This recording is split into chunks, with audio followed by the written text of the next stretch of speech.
Hello, I'm Preston Kendall, the president of Cristo Rey St. Martin College Prep. You know, I'm freshly back from a trip with some of our students to the border at Nogales, Arizona. And this is a trip that our students are taking for the last 6 years or so in conjunction with the Clerics of St. Viator.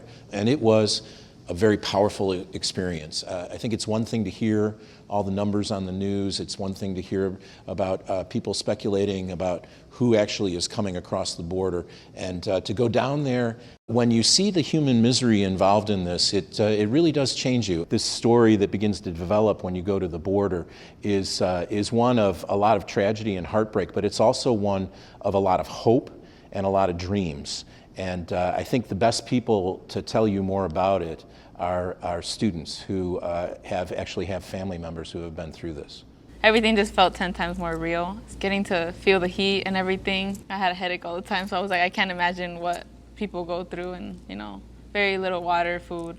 We went out into the desert and followed known paths for migrants. We weren't even able to stand there for 20 minutes. These are issues that impact people that you really care about and love. You get a whole different perspective about what's happening. One of the people we visited was a woman named Shura Wallen, up for an Oscar. She is part of a group in Arizona called the Samaritans, and they go into the desert, try to help people who are not doing well. Shura shared with us many items that she had picked up in the desert. We saw a Bible. They were annotating different verses in the Bible, but around halfway it just stopped. And so we were all thinking of, what happened to this individual? And we had him in our prayers.